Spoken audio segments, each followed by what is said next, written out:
Doctor ಡಾಕ್ಟ್ರೆ, ನನ್ನ ಹೆಂಡತಿ ಹೇಗಿದೆ? ಯಾವ ಪೇಷಂಟು? ಸಾವಿತ್ರಿ. ಓ, ಆ ಸಾವಿತ್ರಿನಾ?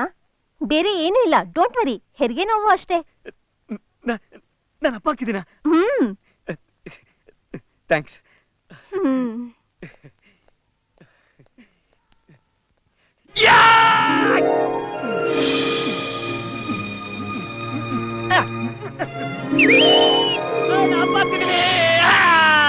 ನಾಳೆ ರಾತ್ರಿ ಒಳಗೆ ಮಗು ಆಗುತ್ತೆ.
ನಾನು ಕೇಳಿದ್ದೇನು, ಎಲ್ರು ಸಾವು ನನಗೆ ಗೊತ್ತಾಗ್ಬೇಕು ಅಂತ.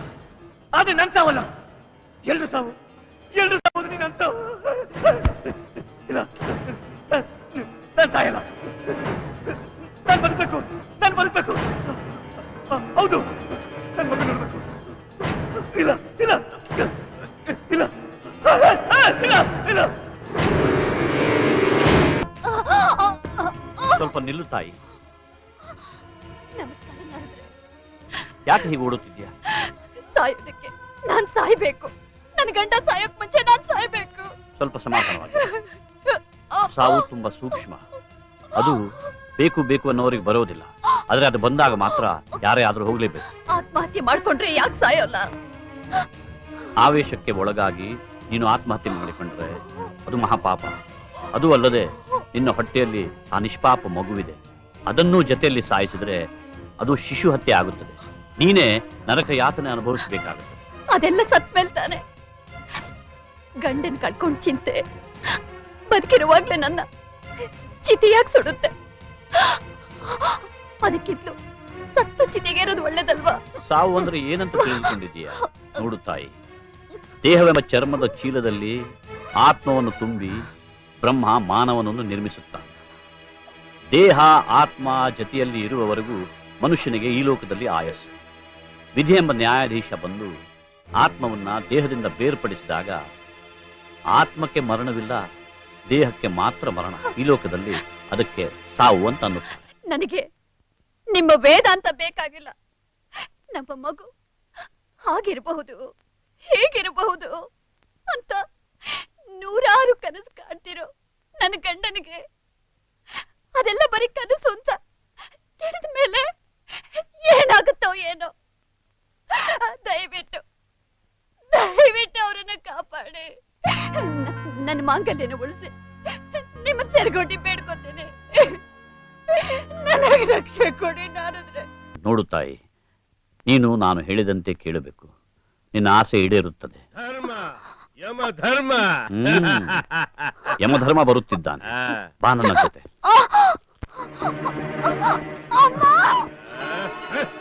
ನೋಡ್ದ್ಯಾ ಯಮ್ಮ, ಈ ನನ್ನ ಹೆಂಡತಿನು ಹೊಟ್ಟೆಲಿರೋ ಈ ಮುದ್ದಾದ ಮಗುನು ಬಿಟ್ಟು ನಾನು ಹ್ಯಾಕ್ ಸಾಯ್ಲಿ? ಬೇಡ ಯಮ್ಮ, ನನ್ ಮಾತು ಕೇಳು. ರಾಣ, ನೀನು ಏನೇ ಹೇಳಿದರು ಏನೇ ತೋರಿಸಿದರು ನಾನು ಮಾತ್ರ ಧರ್ಮಭ್ರಷ್ಟನಾಗಲಾರೆ. ಹೌದೌದು, ನಾರಾಯಣ ನಾರಾಯಣ. ಬೇಡ ಯಮಧರ್ಮ, ಬನ್ನಿ. ಓಡಬೇಡಿ, ತಪ್ಪಿಸಿಕೊಳ್ಳುವ ಪ್ರಯತ್ನ ಮಾಡಬೇಡಿ ಯಮಧರ್ಮ. ನನ್ನ ಮಾತನ್ನು ಆಲಿಸಿ. ನಿಮ್ಮನ್ನು ಕರೆತರಲು ಆ ಪರಶಿವನೇ ನನ್ನನ್ನು ಕಳುಹಿಸಿದ್ದು. ಈಗ ನೀವು ನನ್ನ ಮಾತನ್ನು ಕೇಳದಿದ್ದರೆ ತೊಂದರೆಗೀಡಾಗುವಿರಿ. ತೊಂದರೆ ಏನದು? ನೀವು ನಿಮ್ಮ ಭಕ್ತನಿಗೆ ಧರ್ಮಭ್ರಷ್ಟನಾಗುವುದಿಲ್ಲವೆಂದು ನಿಮ್ಮ ಕರ್ತವ್ಯ ನಿಷ್ಠೆಯನ್ನು ಪ್ರತಿಷ್ಠೆಯಿಂದ ಹೇಳಿದ್ದು ಸಮಂಜಸವೇ. ನಾರದರೆ, ನೀವು ಏನೇ ಹೇಳಿ, ಇವನ ವಿಷಯದಲ್ಲಿ ಮಾತ್ರ ನಾನು ಧರ್ಮ ಧರ್ಮ ಯಮ ಧರ್ಮ. ನಾರಾಯಣ ನಾರಾಯಣ, ಈ ಮಾತೆ ಅಸಮಂಜಸ.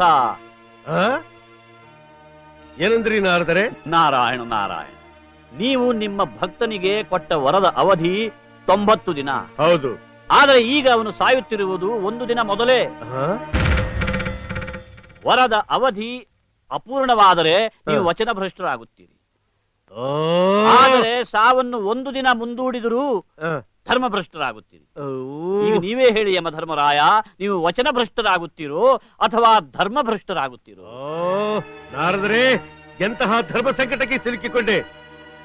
ಮಾತ್ರವಲ್ಲ, ನಿಮ್ಮಿಂದ ವರ ಪಡೆದ ನಿಮ್ಮ ಭಕ್ತ 1 ದಿವಸ ಮೊದಲೇ ಸಾಯುವುದರಿಂದ ನೇರವಾಗಿ ಕೈಲಾಸಕ್ಕೆ ಹೋಗುವುದಲ್ಲದೆ ಅಲ್ಲಿ ಪರಶಿವನಿಗೆ ನಿಮ್ಮ ಧರ್ಮ ಪರಿಪಾಲನೆಯ ವೈಖರಿಯನ್ನು ತಿಳಿಸಿ ಅವನಿಗೆ ಕೋಪ ಬರಿಸಿ ನಿಮಗೆ ಶಾಪ ಕೊಡಿಸುವುದು ನಿಸ್ಸಂಶಯ. ನಾರದರೆ, ಎಷ್ಟೇ ಆಗಲಿ ತಾವು ಲೋಕ ಕಲ್ಯಾಣ ಪ್ರಿಯರು. ಹೇಗಾದ್ರೂ ಮಾಡಿ ನನ್ನನ್ನು ಈ ಧರ್ಮ ಸಂಕಟದಿಂದ ಪಾರು ಮಾಡಿ. ಸಂಕಟ ಬಂದಾಗ ವೆಂಕಟರಮಣ ಅಲ್ಲವೇ? ಅಯ್ಯೋ, ಮಾತಿನ ಮನೆಯಿಂದ ನನ್ನನ್ನು ಚುಚ್ಚಬೇಡಿ. ಈ ಧರ್ಮ ಸಂಕಟದಿಂದ ಹೇಗಾದರೂ ನನ್ನನ್ನು ಕಾಪಾಡಿ. ನಾರಾಯಣ ನಾರಾಯಣ, ನಾನೇನು ಲೋಕ ಕಲ್ಯಾಣ ಪ್ರಿಯನೇ? ಅಲ್ಲ ಅಲ್ಲ, ನಾನು ಓರ್ವ ಲೋಕ ಕಲಹ ಪ್ರಿಯ ಅಂತ ತಾವೇ ಬಣ್ಣಿಸಿದ್ದು ಮರೆತು ಹೋಯಿತೆ ಯಮಧರ್ಮರಾಯ. ನಾರಾಯಣ ನಾರಾಯಣ.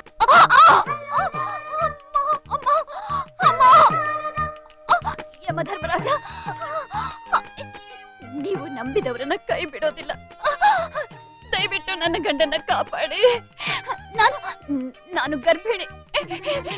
ನಿಮ್ಮನ್ನ ಸೆರೆಗೊಟ್ಟಿ ಬೇಡ್ಕೊಳ್ತಾ ಇದ್ದೀನಿ. ನೀವು ನನ್ನ ತಂದೆ ಸಮಾನ. ಈ ನಿಮ್ಮ ಮಗಳನ್ನ ಆಶೀರ್ವಾದ ಮಾಡಿ. ಅಯ್ಯೋ, ಮೇಲೇಳು ಬಾಲೆ. ಧರ್ಮ ಭ್ರಷ್ಟ, ವಚನ ಭ್ರಷ್ಟ, ಪರಶಿವನ ಶಾಪ, ಇದನ್ನೆಲ್ಲ ನೆನೆಸಿಕೊಂಡು ನನ್ನ ಚಿತ್ತ ಚಂಚಲವಾಗಿದೆ. ಏನೆಂದು ಹರಸಬೇಕೆಂದು ನನಗೊಂದೂ ತೋಚುತ್ತಿಲ್ಲ. ನೀವೇ ಏನಾದರೂ ಸೂಚಿಸಿ. ನಾರಾಯಣ ನಾರಾಯಣ. ಯಮಧರ್ಮ, ನಿಮಗೆ ತಿಳಿದ ಆಶೀರ್ವಾದಗಳನ್ನ ಹೇಳುತ್ತಾ ಹೋಗಿ ಸೂಕ್ತವಾದದನ್ನ ಆರಿಸುವೆ. ಶುಭಮಸ್ತು. ಹಳೆದಾಗೋಯ್ತು. ಪುತ್ರವತಿ ಭವ. ಅದಾಗಲೇ ಗರ್ಭಿಣಿಯವಳು. ಚಿರಂಜೀವಿ ಭವ. ಅಯ್ಯೋ, ಹೊಸತನ ಇಲ್ಲ. ಅಯ್ಯೋ, ಅಷ್ಟೈಶ್ವರ್ಯ ಪ್ರಾಪ್ತಿರಸ್ತು. ಜನಕ್ಕೆ ಸ್ಪಂದಿಸುವಂತಿಲ್ಲ. ಮತ್ತೆ ಏನೆಂದು ಹರಸಬೇಕು ಹೇಳಿ. ಸುಮಂಗಲಿಯವರು, ಅವರಿಗೆ ಒಳ್ಳೇದಾಗುವಂತೆ ಏನಾದರೂ. ಸುಮಂಗಲಿಯರ ಬಗ್ಗೆ ಏಕೆ? ಏಕೆಂದರೆ ಈ ಭೂಲೋಕ, ಈ ಸೃಷ್ಟಿ, ಆ ಚಂದ್ರ, ಈ ಸೂರ್ಯ, ಆ ನಕ್ಷತ್ರಗಳು ಇರುವವರೆಗೂ ಎಲ್ಲಾ ಸುಮಂಗಲಿಯವರು ಆ ಎಲ್ಲಾ ದೇವತೆಗಳನ್ನು ಮರೆತು ನಿಮ್ಮನ್ನೇ ಪೂಜಿಸುತ್ತಾ, ಗಿಲಿಗಿಲಿ ಎನ್ನುತ್ತಾ, ನಲಿಯುತ್ತಾ ಇರಬೇಕು ಅಂತ ಹರಸಿ ಹರಸಿ ಹರಸಿ ಆಶೀರ್ವದಿಸಿ. ದೀರ್ಘ ಸುಮಂಗಲೀ ಭವ. ನಾರಾಯಣ ನಾರಾಯಣ. ಯಮಧರ್ಮ, ಎಂಥ ಚಾತುರ್ಯ ನಡೆದೋಯ್ತು. ಅಚಾತುರ್ಯವೇ? ಅಂತಹ ಪ್ರಮಾದವೇನಾಯ್ತು ನಾರದರೆ? ಯಮಧರ್ಮ, ನೀವು ಅವಳಿಗೆ ದೀರ್ಘ ಸುಮಂಗಲಿ ಆಗುವಂತ ಆಶೀರ್ವದಿಸಿ ಹರಸಿದರೆ. ಹೌದು, ಹರಸಿದೆ. ಅವಳು ಬದುಕಿರೋವರೆಗೂ ಆಕೆಯ ಪತಿಯೂ ಬದುಕಿರಬೇಕಲ್ಲವೇ?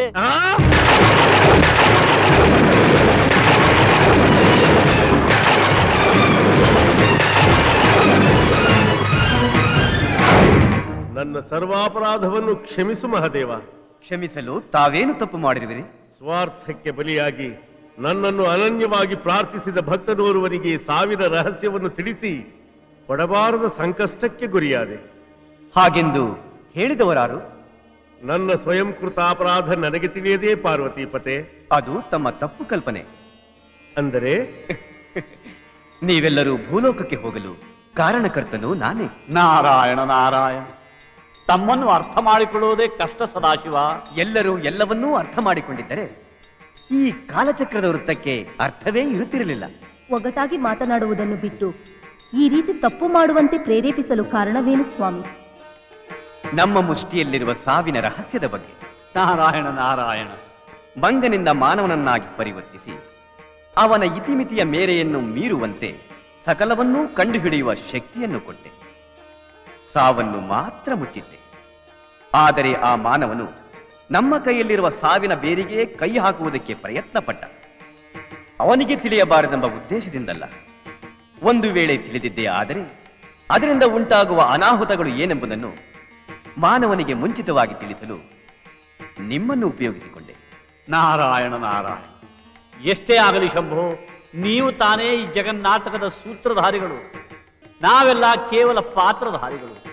ನೀವು ಆಡಿಸಿದಂತೆ ಆಡುವುದಷ್ಟೇ ನಮ್ಮ ಕಾಯಕ. ಪರಮೇಶ್ವರ, ಜಗತ್ತಿನಲ್ಲಿ ಅವರವರ ಇಚ್ಛಾನುಸಾರವಾಗಿ ಯಾವುದೂ ನಡೆಯಬಾರದು, ಮುಂದೆ ನಡೆಯಲೂಬಾರದು ಎಂಬ ತತ್ವವನ್ನು ಜಗತ್ತಿಗೆ ಸಾರಿದ ಕಾಲಪುರುಷನು ನೀನು. ಪರಮೇಶ್ವರ, ಅವರವರ ಕಾಯಕವನ್ನು ಅವರವರೇ ಮಾಡಬೇಕು.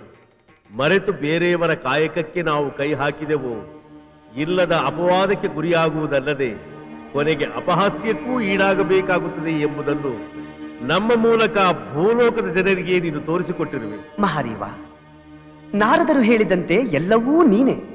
ಯಾರ ಯಾರ ಕೈಯಲ್ಲಿ ಏನೇನು ಮಾಡಿಸಬೇಕೆಂಬುದನ್ನು ಅರಿತು ಎಲ್ಲವನ್ನೂ ನಡೆಸುವ ಕಾಲಚಕ್ರದ ಚಾಲಕ ನೀನು.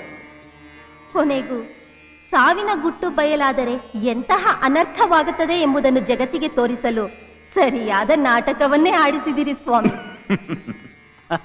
ನಾರಾಯಣ ನಾರಾಯಣ. ಯಮಧರ್ಮರಾಜ, ಮಹಾದೇವ, ಈ ನಾಟಕದಲ್ಲಿ ನಿಮ್ಮ ಜೊತೆ ಪಾತ್ರ ವಹಿಸಿದ ಚಿತ್ರಗುಪ್ತರು ಕಾಣುತ್ತಿಲ್ಲವಲ್ಲ? ನಾರಾಯಣ ನಾರಾಯಣ. ತಮಗೆ ತಿಳಿಯದ ವಿಷಯವೇನಿದೆ ಮಹಾದೇವ? ಅದು ಅಲ್ಲಿ ನೋಡಿ. ಓಹೋ, ಅಯ್ಯಯ್ಯೋ, ನನ್ನನ್ನು ಬಿಟ್ಬಿಡಿ ಬಾಲೆಯರೇ, ಬಿಟ್ಬಿಡಿ ಬಿಟ್ಬಿಡಿ, ಯಮಧರ್ಮ! ಆ, ಅಯ್ಯಯ್ಯೋ, ನನ್ನನ್ನು ಬಿಟ್ಬಿಡಿ, ನನ್ನನ್ನು ಬಿಟ್ಬಿಡಿ, ಚಿತ್ರಗುಪ್ತರೇ! ಬಿಟ್ಬಿಡಿ. ಪ್ರಭು, ನಮ್ಮ ಲೋಕಕ್ಕೆ ಬಂದು ಬಿಟ್ಟನಾ? ತ್ರಿಮೂರ್ತಿಗಳಿಗೆ ನಮೋ ನಮಃ. ಸಮಸ್ತರಿಗೂ ಸನ್ಮಂಗಳವಾಗಲಿ.